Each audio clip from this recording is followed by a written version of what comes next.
Здравейте, приятели! Днес е седмата част от нашата поредица въпроси на децата към Елиазар. Продължаваме с въпросите на Александър, на 6 години, от Холандия. Първите негови 3 въпроса. Но преди това да попитаме Елиазар, защо е толкова важен духовният учител в живота на едно дете? Значи, все едно питаш защо е важно Божието ръководство. Защото иначе ще има полудуховно ръководство, полусветско, духовното, чисто Божието ръководство извежда от света и от отвъдния свят и да води в Божествения свят, даже не в духовния. Винаги е необходим Божествен учител. А защо е важен духовният учител и в живота на родителите? И важен ли е той? Винаги е важен, защото скъсява пътя. Скъсява развитието. Да, благодаря ти. И първият въпрос на Александър. Мамо, имало ли година едно? В смисъл начало? Така. Времето е възникнало, света е възникнал, годините са възникнали. И затова те не съществуват. Безкраят е бил винаги, защото не е възникнал. Не годините, не времето са важни. Важни са миговете, които ни водят към Бога. Тези мигове, които водят към Бога и към безкрая. Времето е илюзия, само Бог е реален и пътя към Него. 30, 50, 100 години може да са един празен живот, но един миг с Бога изчезва време, изчезва света и този миг е по-скъп. Това е реалност извън времето. Живот, който е посветен на Бога, се измерва с любовта към Бога, а не с години. Това е живот в безвремие, пълнота, безмълвие, покой и така нататък. Бог и любовта са безвремие и ние живеем и се движим в Бога, а не във времето, в годините и в света. Нашия дух не е възникнал. В него няма години, а само безкрайност и изначалие. Да. Ти ми сподели, че децата са като един светъл лъч в мрака, ако мога така да префразирам това, което ми каза. И че могат да преобразят много сили, които са заспали, застояли. Децата са, тези деца, особено мисти, те са чисти извори. Те осветяват пътя и на родителите си, избраните деца, говорим, които Бог изпраща. А те може да се каже, че са едно благословение и за България, и за света въобще, такива деца? Те са благословения за пътя към Бога, обаче строго предопределено е кой ще ги разбере тези деца. Да. Добре, втория въпрос е: какво е Бог? Той скала ли е или камък? Значи, първо, скалата, това са групирани атоми от Бога и символът е и ние да станем скала, концентрирани, групирани и фокусирани в Бога. Скалата първо е духовна, а после е материална. Скалата е повикът на сродството, а повикът на сродството е могъщ, защото сродството е от света на единството. Ако ти си скала и канара, ще бъдеш в единство с Бога и със себе си. И мисълта ти ще бъде единна. Учителя казва, дяволът влиза в човека чрез грешките на мисълта. Всяка мисъл, която е хванала корен в тебе, ще стане скала и ще се реализира в бъдеще. Постоянните молитви ще бъдат след време твоят егрегор, твоята жътва. И те ще станат скала, защото учителя казва, ти ръководиш кармата си, а не тя тебе. Човекът скала е чист живот и ако трябва да кажа, какво избираш? Чист живот или религия? Примерно сещам се, Библията ли избираш или преодоляване на нишата природа? Веднага става ясно, нали? Значи, кой избираш? Религия, философия, психология или Бог истината? Трябва да сме много пряко. Всички лоши влияния и мисли се разбиват в скалата на спокойствието, на нищото. Защо? Защото спокоен означава друга дума – пречистен. Това е наука.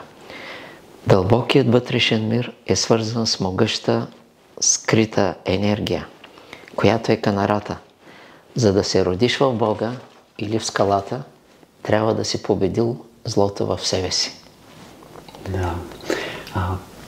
можеш ли да опиташ така да ни кажеш дали в миналото е имал случай, когато Феникс да е избирал дете за жрец, за посветен, да го е посочвал? Той трябва да се провери. Да. Така, третият въпрос. Как той, Елиазар, е намерил Бог? Така дълбок въпрос. Хиляди и милиони го търсих и не бързах. И той ме намери. Бог е, който умее да ни намира, а ние трябва да умеем да го търсим. Обикновено го търсим и се смиряваме след много страдания. Това търсене е вродено в нас от милиони и милиарди години.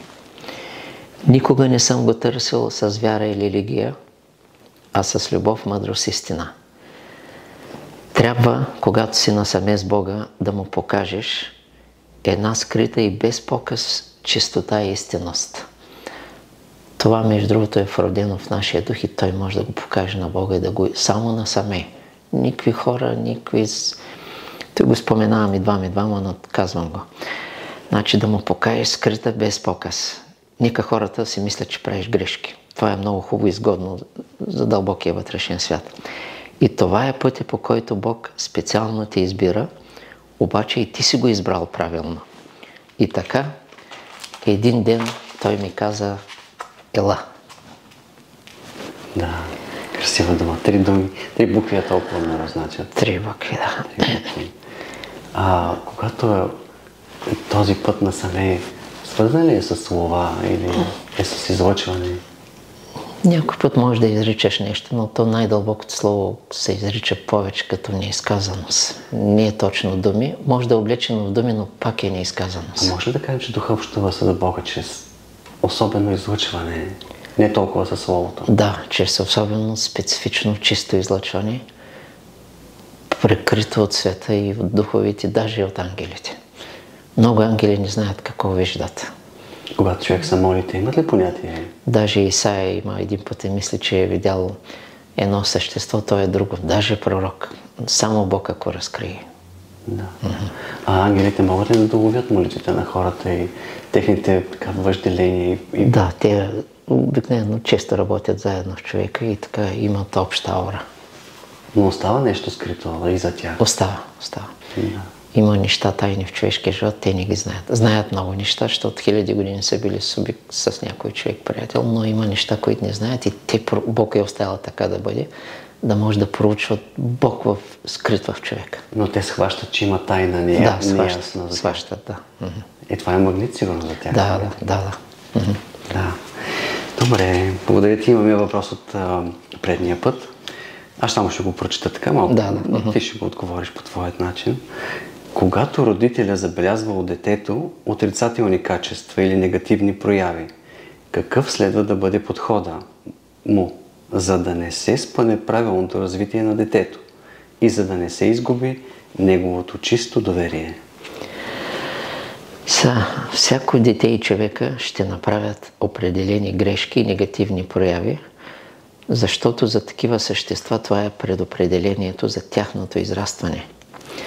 Суфи казва, всички събития се ръководят от Бога и се случват както Бог ги иска, а какво е правилно и неправилно за тебе, то е смешно. Защото ако не си Божията любов, абсолютно всичко е в друга посока. Бог е вселяващият, всезнаещият, Той знае нещата. Твоята критика, защото има и от София, които питат този въпрос, твоята критика към дете и някого, даже каквото и да е към Бога и е болест. Тя вече е болест. И ако расте, става вече голяма омраза, тя иначе е малка омраза, става голяма омраза, става тежка болест и карма. Сам Бог е предвидил това, е казал, не съдете. Просто ще бъдеш осъден. Това е срещу Бога. Той е всеобхватен и Той ръководи всичко. Ние си мислим кое е правилно и си въобразяваме то, защо така кара катастрофа, смешни работи. Подхода е любов към тези деца, към непокорните, към трудни. Подхода е любов, приемане, смирение и искане на помощ от Бога, как да им помогнем. Критиката е началото на безумието, а омразата е края. Това е път към тежка карма. И не можеш да подхождаш така не само към деца. Нямаш право и животинка, нищо. Смиреният, търпеливият не критикуват, защото и смирението, и търпението са любов. Боже мой, формула. Ти бъди водач на моето дете и само ти го учи и получавай. Ти го научи да превръща отрицателното в положително и положителното в съкровенно. Господи, ти бъди учителят на моето дете и го води към себе си. Това е въпрос, мисля, че от Хаско, от София, от много други хора. Значи, о Господи Боже мой и учителю мой, нека Твоята любов тече към детето ми, дори когато той е в тежко положение. Защото любовта прониква през бремето на тежкото състояние и го крепи и пази отвътре. Останалото е голямо доверие към Бога за всичко, за всеки развой, защото Бог знае кармата и знае кое е най-скритото добро. Лао Цзе казва, причината, при която се случва голямото зло върху човека, е голямото его. То може да не се вижда, аз знам кротки хора, които изглеждаха така и той го ставаме настрани, да не се увличаме. Критиката е болест и карма, а забележката е любов и дихарма. Но трябва да си в божествената любов, а не в човешката. Не се тревожи за детето си, люби го, моли се и помагай му с мярка. Защото ще се случи това, което Бог иска, а не каквото ти си мислиш, че е правилно. А твоя израз и твоята правда за нещата, те са безмислени, просто защото ти не си мярка, а Бог е мярка. И тук днеска една формула от учителя, която ми даде, смятам, че ще помогне на много хора. Бог в мене ще реши всички въпроси. Това може да се пренесе така. Бог в детето ми ще разреши всичките му въпроси. Чудесно. Това е. Да. Поред тебе, детето само по себе си, какво би искало да види от родителите си като подход? Така както ти го долавяш. За да се успокои, за да доби увереност. То какво би повело? То не може да знае, защото други сили работят в родителите. Най-хубавото, което би искало е любов и доверие, обаче някой път не се знае дали това е най-доброто. Някой път може би необходима строгост за промяна. Да. Да. Благодаря ти. Да. И за следващият път отново ще ни гостува Сияйна със своите въпроси и ще кажем два от тях. Останалите два ще ги скрием, те са също много магнетични. И първият ще бъде за прамайката, първата старица. Ти сподели, че така се нарича Ашера. И всъщност прамайката, това е първата старица. Да. А тя свързана е по някакъв начин с старците? Има ли нещо? Има връзка, да. Има. Страхотно. И вторият въпрос. Коя е любимата формула на Бога? Да. Имаш ли някаква? Да. Имам идея, другия път ще. Да. Ами, благодаря ти, но отговора на Елиазар на тези и други въпроси, следващият ни разговор, и благодаря на всички за отделеното време и внимание. Да. Благодаря ти.